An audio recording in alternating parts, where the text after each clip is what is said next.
Welcome to Gameonysus Weekly, your one-stop shop for video game news, keeping up with the biggest stories so you don't have to. I'm your host, Janet Garcia, and today we're talking about Sony's corporate strategy meeting, Netflix's pursuit of gaming, and a whole bunch of gameplay reveals. All these stories and so much more on today's episode. Starting off with Sony's corporate strategy meeting. The full document is available and will be linked below, but it's about 62 pages, which, granted, these aren't like full text pages, so it is pretty feasible to read through all of it, but it is fairly long.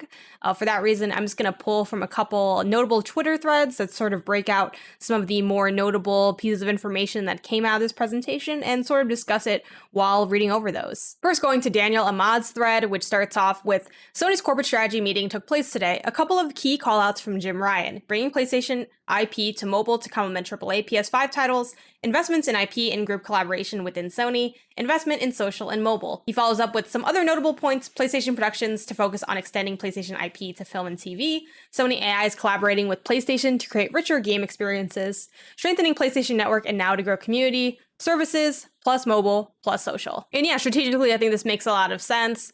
Getting the IP more out there, making it more of a marquee thing, a more easily accessible thing, something that even non-gamers will be aware of, can bring in new fans, and services incentivize people to play on that platform and also keeps current fans happy and interested. I think especially with PlayStation Plus and PlayStation Now, again, that Game Pass competitor, I don't think those services will ever quite be there, nor do I necessarily think that PlayStation is going for that, but making it more and more appealing, especially when looking over at kind of the other side of the pond to Xbox. Not that they're, not region-wise for other side of the pond, but just kind of on the other end of that spectrum. It's important to have something that feels like it's comparable to a degree. It doesn't need to be, a one-to-one, but just something that can kind of compete in that market. Ahmad then ends by saying, increasing the reach of IP through mobile expansion is a common strategy these days. Mobile game revenue is more than 2 times the size of the console market. Even Xbox and TIMI, Tencent, announced a recent collab that signals an expansion to mobile. Also, here is a look at PS Plus growth. And for that PS Plus growth, it shows 7.9 million back in September and now up to 47.6 million in March. So definitely a huge spike there. PlayStation Plus, I've been actually extremely happy with PlayStation Plus recently. There's been a lot of games that I had my eye on that I was looking forward to that were heavily marketed, that then were like, oh, this is going to be a PlayStation Plus game, which has been great to have that feeling of sort of being given something that I already wanted. Again, not the same as Game Pass day one, but it conjures up some of those feelings, which I've appreciated as a user, and it's made me keep PlayStation Plus. The offerings have been more enticing to me personally than Xbox Live in the recent months, so definitely an important thing, especially if you're someone like me who doesn't really play online a whole lot and doesn't necessarily get a lot of value out of playing online. The free games is really what keeps me keeping my PlayStation Plus current. As far as mobile, I would love to see some good mobile games come out of this, but unfortunately, I feel like a lot of times when these bigger IPs try to go into the mobile market, it's just a bit of a swing and a miss. I think even something that was, pretty good like Mario Run, it still just doesn't that's probably like one of the better translations, if not the best translation of a huge IP into mobile, but for the most part, they just end up being a little bit lackluster. But again, I'm not really mad at it. It's a very different market. I don't think it's like taking away from console development or anything like that. Hopefully, what games we see end up being ones that are interesting. And now I want to pull from Steven Totillo's thread on this strategy meeting. He starts off with pointing out a very interesting statistic, which is that PlayStation shows that way more girls and women own their recent consoles than was the case with PlayStation 1. It shows a growing female interest in PlayStation gaming. Back in the PS1 era, 18% of console owners were women, and now in the PS4, PS5 era, that's up to 41%. That's super exciting to see. I love statistics like this, especially because so often when it comes to women in games and making inclusive spaces for that, people will say, well, like women just kind of aren't interested, or there just isn't a lot of interest there, or just there's not a lot of them here. So sort of what's the point? And I think these statistics consistently can be used to buck those comments a bit, especially because, unfortunately, because of essentially respectability politics, a lot of times when you try to throw out the half of gamers are women, people will always say, well, how many of those are mobile games? And even though mobile is totally a valid platform, unfortunately, that is the constant comment. You can also argue that one reason that mobile gaming is seen as lesser than is because it is so popular among women, but that's sort of a different conversation. Seeing a number like this, 41%, it's a console. There's not anyone that you really gotta stretch really far to try and make arguments against this one, which, you know, people still unfortunately will do, but this is really exciting to see this kind of stat. And obviously they're excited about it too because they included it in this meeting. TLOU continues saying, Sony says they're about to break even on the standard model of the PS5. Time to throw a bigger hard drive in there, Sony. Yeah, I would love to see a bigger hard drive. And that's good. Good news for them. I really like the PS5. I really like PlayStation. So obviously I want to see them be successful. TLOU then pulls out this infographic saying, looks like Uncharted 4 and more are coming to PC. And it says, it's like a little chart that shows, if you're, you know, listening on the audio version, PC, Horizon Zero Dawn, ROI, i.e. return on investment, 250+%, created new fans for IP and targeted new geographies. It then says more PC releases planned, and there's the logo for Days Gone and the logo for Uncharted 4. So the implication there is that those are the PC releases that are planned, but obviously it could just be showing random logos from the IPs and not thinking about the implications that it has. You know, you'll never know for sure, but definitely seems like there are more PC releases to come because it says that. So that much we can pretty much guarantee. Oh, and as far as PC releases, I'm pretty much fine with it, especially they're so much later. And for me, even if it was like a simultaneous release, sort of like how Xbox has all their stuff on PC as well, I'm still going to get it on consoles. So for me, I don't really have a big investment into trying to keep console games on consoles only. Continuing the thread, Sony talking about PlayStation moving beyond console, which they've been doing for some time, but in a less flashy way than Xbox. And it shows sort of this graphic where in the center it's PlayStation and surrounding it are things like games, web apps, commerce stores, input-output, other devices, consoles, network services. And it says a transformation from PlayStation's current console-centric ecosystem to a future where large elements of our community extend beyond the console. Again, TLOU snapping on this contextualization. Yeah, absolutely. Not totally new, but Xbox is the one leading the way in that space in terms of Xbox versus PlayStation. Oh, he also includes this photo of Jim Ryan wearing the PS5 headphones for the meeting, which is really awesome, in his poorly lit office. All right, skipping down a little bit, TLOU writes, asked about Game Pass and how PlayStation compares, Ryan emphasizes that Sony focuses on PlayStation Plus and argues that its subscriber base of nearly 48 million and PlayStation Now subs amount to some 50 million subscribers, a number he points out is large. Not quite a direct answer. Love that TLOU points out that it's not a direct answer. But yes, it seems like they are, at least for what they're communicating to, you know, those who have a investment in the company and also just the wider public, that the focus is PlayStation Plus and PlayStation Now. It's also funny that it's like, oh, PlayStation Plus, about 48, and then you add in PS Now and it's 50, and it's like, oh, no, okay, so we can really get a sense of how much more popular PlayStation Plus is than PlayStation Now. TLOU then writes, for all the talk of streaming being where gaming is going, Sony's PS Now appears to have become more of a download service. No surprise that people will download games when given the option. I'm guessing more so than people download Netflix movies. Again, love that comparison point. Yeah, absolutely. I would totally be downloading all those games. I would not stream them at all. I just feel like it's so much easier to have them downloaded than to be streaming them. Like, why make it more complicated, opening up room for errors and issues where there don't need to be? Unlike Netflix, where it's very easy for me to stream stuff. I don't have to worry about it because I have Wi-Fi, I have internet, it's fine. The only time I ever download stuff on Netflix is when I am on a plane. That's it. Sony also includes this infographic discussing how the PS5 is the best ever launch lineup. And they show the Metacritic scores. It says Spider-Man 85, Demon's Souls 92, Sackboy 79. And lists key titles from the PS4 that are available as Last of Us 2, God of War, and Uncharted 4. Still repping that Uncharted 4. Via versus the PS4 lineup, where it was Killzone, Shadowfall 73, Knack 54, Resogun 84, and then saying PS3 and Vita ports included Flower, Flow, Sound Shapes, and Escape Plan. So a whole bunch of interesting stuff that came out of that, and I, for one, am really looking forward to seeing more from PlayStation, seeing more of the future. I love getting insights like this, and we'll see how everything ends up shaking out in terms of their vision for the future of their company. Next up, Netflix confirms it's doing more gaming-style interactive entertainment. For this, I'm pulling from GameSpot, which cites the information, as well as Axios.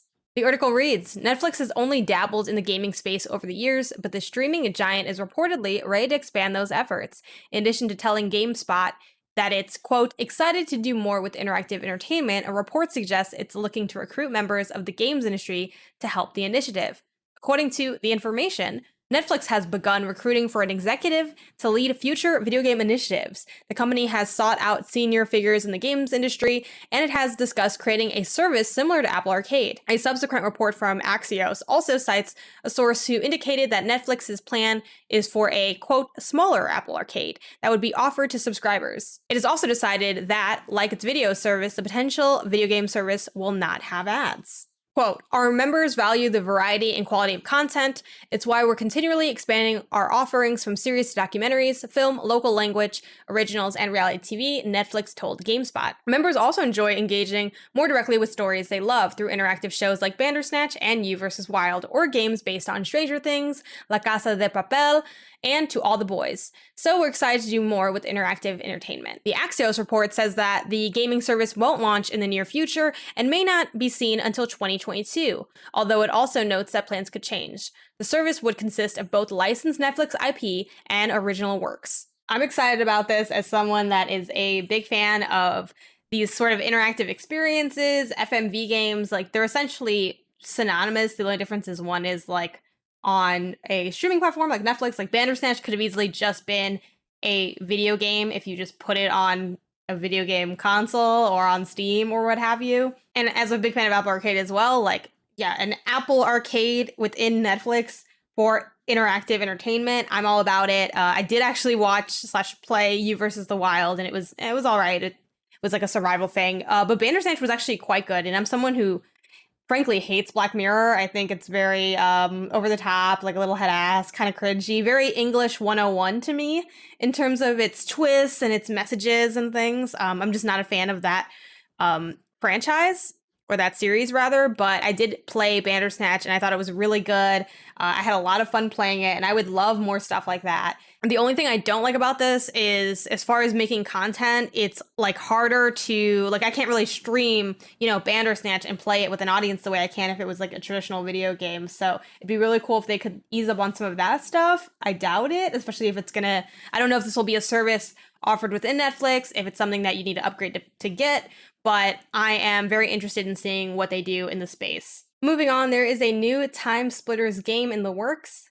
This comes over from Polygon. The article reads, the TimeSplitters series is officially returning. Publisher Deep Silver announced Wednesday that a new game in the time-traveling shooter series is in development at newly reformed Free Radical Design, the original studio behind TimeSplitters games. Free Radical Design founders Steve Ellis and David Doak, programmers and designers of the original TimeSplitters and co-directors of 2005's TimeSplitters Future Perfect, have reunited to rebuild the studio. Ellis joined THQ Nordic, now known as Embracer Group, in 2019 to, quote, help plot the future course for the TimeSplitters franchise. To finally be able to confirm the studio has been formed and that we have a plan for the next TimeSplitters game is incredible, Ellis, Free Radical's studio development director, said in a statement. While we cannot tell you anything more at the moment, we look forward to sharing information in the future. Cool news for fans of the franchise. Again, this is one that I am not personally familiar with. Like, I have not played this franchise, so I don't have any strong investment or feeling in this. But cool to know. I'll be curious to know when that next bit of information is going to roll out and how far we are from it. But having the confirmation is more than what we had before. More in the way of stuff that's new, but also sort of old. CD Projekt appoints new game director for Cyberpunk. This comes over from GameIndustry.biz, which reads, CD Projekt has named Gabriel Amatangelo as Cyberpunk's 2077's new game director. The appointment follows the departure of former Quest director Mateusz Tomaskowicz, who has stepped down from the position and left the studio. Amatangelo joined CD Projekt in January 2020 as a creative director for Cyberpunk. Prior to the role, he worked as a design director on Dragon Age Inquisition DLC, as well as lead designer on various expansions for Star Wars: The Old Republic. He will be tasked with leading the development of Cyberpunk's future expansions. Meanwhile, the former Cyberpunk game director, Adam Badowski, will now focus on other leadership duties inside the company. This includes CD Projekt's Red's 2.0 transition, which will see the studio alter its strategy in order to develop multiple AAA titles in parallel. Hopefully this is a change for the better, both in terms of the workflow over at the studio, having people on projects that they are, one, passionate about, and two, capable to take on. But like with a lot of these things, we won't know how good of a job is done until later, and there's no way to see, the alternative future where this change wasn't made. I will say it's kind of trippy to think about like Cyberpunk's expansions, because like the president of Cyberpunk is still in such disarray that the future of Cyberpunk just seems like a little bit out of touch in some ways. And obviously they have that big development plan on how they're going to do their updates. But yeah, I'm still not very optimistic on this one, but I'm hoping that at the very least, the things that happen at CDPR will help them in those future AAA titles and kind of reclaim their former glory, hopefully. Grand opening, grand closing, BlizzCon is canceled for 2021. The news post states, "Greetings, Blizzard community. I hope you're staying safe and well as guidelines in California around in-person gatherings continue to evolve and the status of the pandemic fluctuates around the globe. The team across Blizzard have been discussing what this means for one of the events we miss the most, BlizzCon. We know some of you might be wondering about your own plans to potentially cross the country, not to mention the oceans, and meet your friends, family, and fellow community members in California. So today, we want to give you a heads up that we've decided we will not be holding BlizzCon this year." It continues with, "Building an in-person BlizzCon is an epic and complex affair that takes many months of preparation, not just for us, but also for the many talented production partners, esports pros, hosts, entertainers, artists, and other collaborators we team up with locally and globally to put all of the pieces together. The ongoing complexities and uncertainties of the pandemic have impacted our ability to properly move forward on many of these fronts. And ultimately, we're now past the point where we'd be able to develop the kind of event we'd want to create for you in November. But we don't want to let too long go by before we connect with everyone again. So in the meantime, we're planning a global event for the early part of next year, combining an online show along the lines of our recent BlizzCon Online with smaller in-person gatherings, and we'll share more as our plans come together." I'm sure this is disappointing to many, but ultimately, it is probably still the safest and smartest thing to do, so I am for this move. I think there is a lot of urgency to have the pandemic be over and behind us. And while we've made a lot of progress, especially in the US, in terms of getting the vaccine rolled out, it is still not over and fairly far from, I think, return to normalcy. I mean, even the fact they're mentioning that what they're going to hold later will still be a predominantly online event with small gatherings tells me that we're still a ways away from a full traditional BlizzCon coming back. Speaking of events, we got some more E3 updates. Starting with registration, once again, E3 is taking place June 12th to June 15th. Media registration has officially been opened. Industry, creator, and influencer registration opens on May 31st, and fan registration opens on June 3rd. For those who need a refresher on what registration even means, if you get registered as media, that means things for E3 kick off on June 7th, where you'll have like appointments, like behind the scenes stuff, maybe hands-on or hands-off previews, interviews, things like that. And then for fans, industry professionals, and influencers/creators, Saturday, June 12th, which is the just general day of the start of E3, is when that portal and app stuff will open up. And it's unclear if influencers will have, like, for instance, more access than fans. My guess would be yes, but I'm not really sure what the differences are going to end up being or how drastic it's going to end up feeling.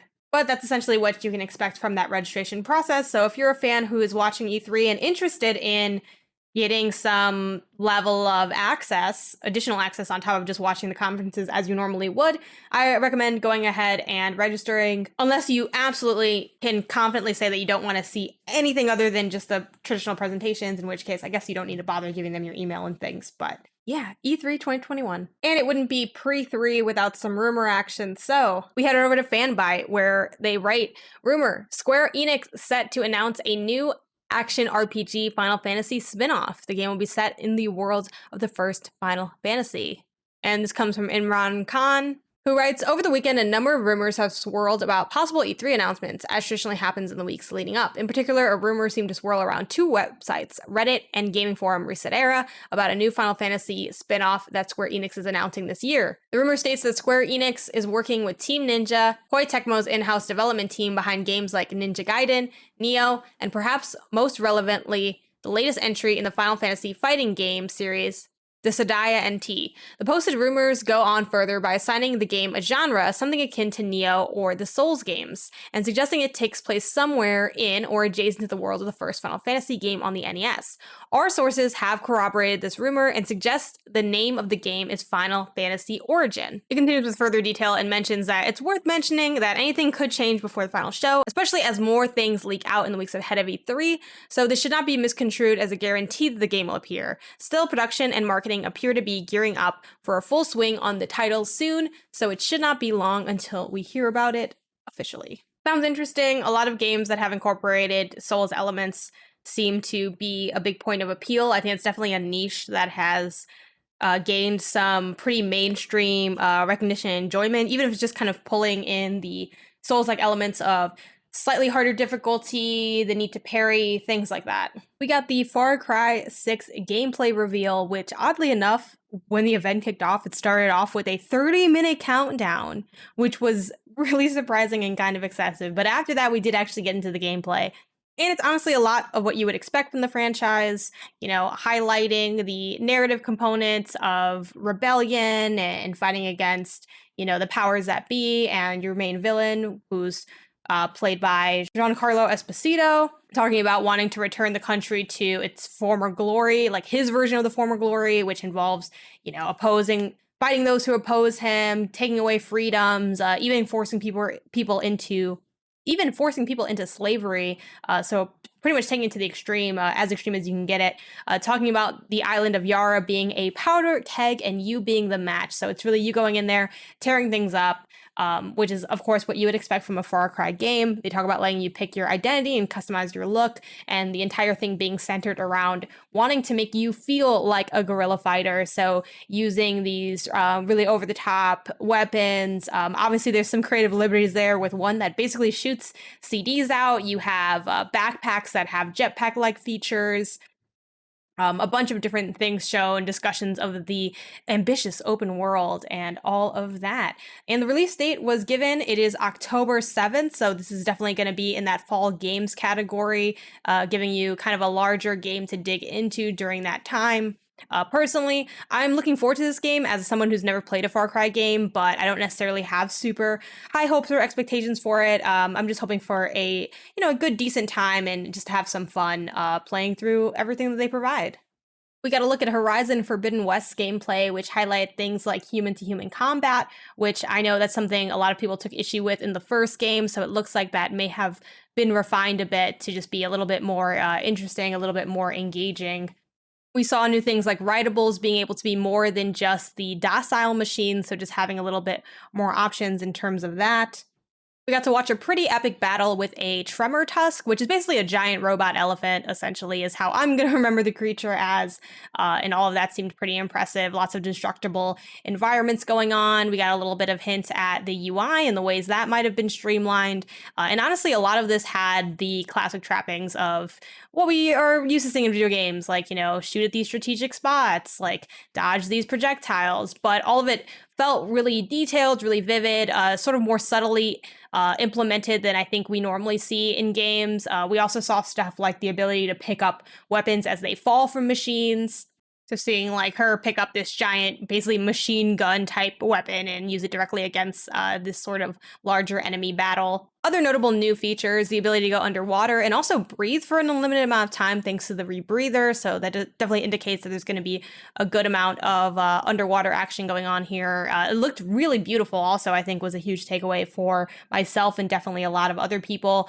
And one nice thing about how this was all structured was right after we saw all of that gameplay, we also got some developer commentary walking us through some of the more notable features that we may have missed. Some of the highlights from that included a mention of the focus camera, which allows you. There's a glider now, there's a hook shot, there is this thing called focus camera where you can highlight these climbable areas and then be able to just traverse during combat and, hopefully during exploration as well. Just a whole bunch of different features to get excited for. But notably, there was no release date, which I know was disappointing to a lot of people. I was definitely disappointed to not see a release date or a release window. But they did mention that they feel like they're on track and that more information will be shared soon. So I think they're just kind of, playing it close to the chest, not calling out a release date earlier than they have to. So we'll have to wait and see when we end up hearing more about this. Still up for debate whether or not it'll be 2021 or 2022. I'm going to go 2022 just for sake of intrigue. I've sort of made the prediction across different content pillars I've done this week. I'm just going to lean on 2022 as release.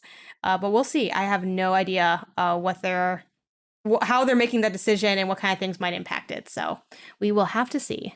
Celebrations of the Sonic anniversary took place, highlighting Tokyo 2020, which comes out June 22nd, where you can dress up as Sonic, essentially. So you're a regular person, but you're wearing a Sonic costume. It's basically like a giant mascot situation. It looks hilarious. It's honestly better than Mario and Sonic. It's just way too ridiculous, and I love it so much. 2 Point Hospital is getting a Sonic crossover. Again, this is a cosmetic situation, so Sonic can finally be the doctor that he always dreamed to be, or something like that.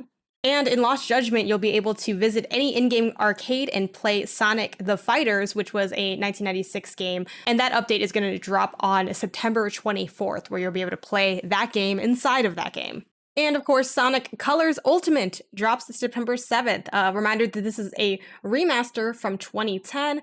Sonic Colors was pretty popular, so that should be a pretty good time.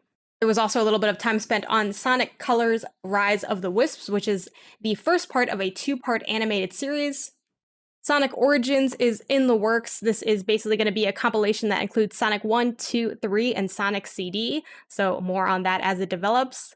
Sonic Mania, Team Sonic Racing, and Sonic Forces are coming to PlayStation Now and Luna, which is kind of very specific. And there are some updates on the mobile front in terms of Sonic mobile stuff like Sonic Dash cosmetic. Sonic Forces will let you be Super Sonic and you can do private races. Werehog is coming to both of those games during Halloween, and Sonic Racing on Apple Arcade will also be adding some cosmetics as well. Sonic Prime comes to Netflix in 2022. It's going to be made by the Man of Action team, and it will be a 24-episode series. And there's some interesting things in terms of merch. We have Eggman robot playset from Jack's Pacific, a jewelry collab with King Ice, which are basically just like blinged out Sonic chains, which is sort of wild to see. A book from Dark Horses, which Dark Horses always does awesome stuff, so that should be pretty cool. And commemorative coins by AppMex coming in 2021. And a teaser for a game that may or may not be Sonic Rangers, because they said that it was from an old press release. When they did the press release, it said Sonic Rangers, but they're like, actually, this is an old press release. But either way, whatever that Sonic teaser is, that's a 2022 thing. There was also a bunch of Dragon Quest news. I admittedly did not catch this stream, one of the many anniversaries that has occurred. So I'm going to pull from VG 24/7, the roundup written by Dom Papiet, or also maybe none of those pronunciations. That's also very much a possibility. But they write, first and foremost was the announcement of Dragon Quest XII. Square Enix has revealed that the first mainline entry in the role-playing game series since 2017 is going to be much different in tone from its numerous predecessors. Fully titled Dragon Quest XII, The Flames of Fate, series creator Yuji Horii suggested that the title will make some changes to the traditional turn-based battle system and will be more directed at adults. Square Enix also noted it's aiming for a simultaneous worldwide release for the project. No platforms nor release date have been announced yet. Next up, the Celebration event revealed a remake of Dragon Quest III. The retro-inspired remake is going to adopt the art style we've seen in games like Octopath and Project Triangle Strategy, so sort of that like pop-up book style element. A style known as HD 2D, as Square Enix likes to call it. And other than those really big announcement, we got Dragon Quest Treasures, an RPG treasure hunting game starring characters from Dragon Quest XI, set before events of the numbered titles that's also planning a simultaneous worldwide release. We have Dragon Quest X, an expansion to the MMO that's so far only received a release in Japan. Dragon Quest X Offline, a top-down version of Dragon Quest X that will not require an internet connection to play. And Dragon Quest Keshi or Kishi, I'm not sure how to pronounce, a free-to-play mobile puzzle game for iOS and Android that will feature popular series characters, monsters, and items as erasers, which are used to erase graffiti in the game. And lastly, Dying Light 2 had its gameplay reveal, and more importantly, that release date reveal, which is December 7th, so this seems to be one of the later games we'll be playing this year. It is kind of interesting to finally really start to see the back end of this year really start taking shape. And of course, in keeping with the franchise, We had plenty of, zombie melee combat, lots of parkour, discussions of how things change when the night comes out, when everything gets dark, discussions of how different decisions will impact the world and the story. And, we'll see stuff like different floods in different areas, factions were heavily emphasized, all of that stuff. So definitely something to keep note of if you are a Dying Light fan. This will be my first entry in the franchise, and I'm very much looking forward to it. Moving on to game events, releases, and updates. The Pokemon Diamond and Pearl games are going to be released on November 19th, 2021. So we now have a nice Pokemon game to play this fall. And Pokemon Legends is coming out January 28th, 2022. So it won't make it to this calendar year, but it will be the first thing, probably one of the first big games we'll be playing in 2022. I will say November to January, not a long gap between Pokemon releases. That's a smidge overwhelming, a little bit concerning. Again, I wish I just had more time to work on all these games because I love what that team does, but I feel like it's just not quite enough time. But I'm excited for both, and I expect both to be really wonderful. So hopefully they live up to those expectations. KeyWe is coming to PlayStation 4, Nintendo Switch, Xbox One on August 31st. This is a co-op game where you play as two KeyWe birds who work in the post office. It looks absolutely adorable. I've been looking forward to this game since I first learned about it, and I am just all about this. It's really cute looking, and I love a good co-op game, so hopefully this is one of those. Chicory, A Colorful Tale will launch on PS4, PS5, and PC June 10th, 2021. This is a real adorable looking game. It sort of has this brush element, which is an artifact that can color the world. It does include local co-op, so again, another game that you can play with a friend. And the general description is as follows: a top-down adventure game in a coloring book world full of vibrant characters. Use painting powers to explore, solve puzzles, make friends, and draw on anything. From the creators of Wander's Song and Celeste. Also, the soundtrack is from award-winning composer Lena Raine, who worked on, again, Celeste and Guild Wars 2, so I am very much all about this game. The Last of Us Part 2 performance patch is finally here for PS5, and once you have that installed, you will find a toggle in display options that allows you to choose between a frame rate target of 30 FPS or 60 FPS. This allows you to choose your preferred frame rate to complement the rest of the enhancements that are part of the PS5 backward compatibility with PS4 games, such as enhanced resolution, faster load times, and more. The team has been digging into the PS5 hardware and the possibilities it unlocks since launch last year, and we're excited about what the future holds. This patch is just the first step of working on the PS5. We'll let you know when we've got more news to share. Pretty solid. I'm excited about this. Next up, a new Resident Evil themed chapter is on the way to asymmetrical horror game Dead by Daylight. I read from Polygon's update on this, which is Dead by Daylight adds Resident Evil's Jill, Leon, and Nemesis. The post continues to say, Dead by Daylight's newest killer is Nemesis from Resident Evil 3 and will be joined by two survivors, Jill Valentine and Leon S. Kennedy. It also mentions that a new map coming to Dead by Daylight is based on the Raccoon City Police Department and will be partially procedurally generated. And this new chapter is set to arrive on June 15th. Mini Motorways is coming to PC, Mac. Mini Motorways comes to PC/Mac via Steam on July 20th, with the Switch version coming out next year. For those who may not be familiar, Mini Motorways is a strategy simulation game about designing the roadmap for a growing city, build a traffic network one road at a time to create a bustling metropolis, redesign your roads, and place your motorways to get everyone where they need to go. How long can you keep the city moving? And it is a fairly challenging but really enjoyable simulation game. So definitely recommend checking that out. Even if it's not usually your genre, I just think it's really brilliantly designed, and I've had a great time playing it. Because it's already available on Apple Arcade and has been for some time, so you can also get it there if you don't want to wait for the PC and Switch version. And now for the free section, we're here to talk PS Plus games. The June games are Operation Tango, Star Wars Squadron, and Virtua Fighter 5 Ultimate Showdown. Please note that Operation Tango is exclusive to the PS5. Here's the premise for Operation Tango. Team up to save the world in this cooperative spy adventure, challenging you and a friend to join up online to complete dangerous missions across the globe in a high-tech, near-future world. Combine skill sets from different points of view, playing either hacker or agent, to overcome asymmetrical challenges, working in tandem with only your voice to link you. Teamwork is crucial and communication is key. Note, Operation Tango requires both players to have access to a working microphone. Virtua Fighter 5 is Sega's iconic one-on-one battler, which got remade for a new generation by Yakuza and Judgment developer Ryugai Gotoku Studio. This console exclusive debuts on PlayStation Plus, allowing both VF veterans and newcomers to experience the intense martial arts combat, deep strategy, and intricately balanced gameplay of the groundbreaking 3D fighter in stunning HD. New online features like custom tournaments supporting up to 16 players and live spectating, join classic modes like Rank Match, Arcade, and VF5's famously robust training to deliver the definitive Virtua Fighter experience.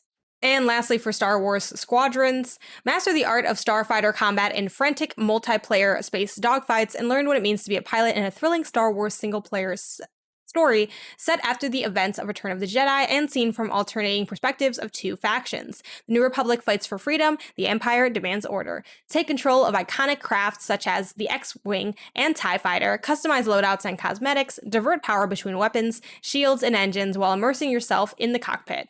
You'll also have the option to play the entirety of the game in virtual reality on PSVR. And those are all the big stories we have for this week. Thank you so much for watching over on YouTube. Be sure to like, subscribe, and tap the bell. Be sure to leave a comment as well, talking about anything I discussed in this episode, any comments, questions, concerns. And if you're listening on podcast services, be sure to rate. It helps the show a whole lot. And of course, I cannot leave without giving a huge thank you to my patrons over on Patreon who help make this show possible. You too can support over on patreon.com/Gameonysus. We got incentives starting as low as the $1 tier to as high as the $25 tier. And as always, I will see y'all here next time. Bye.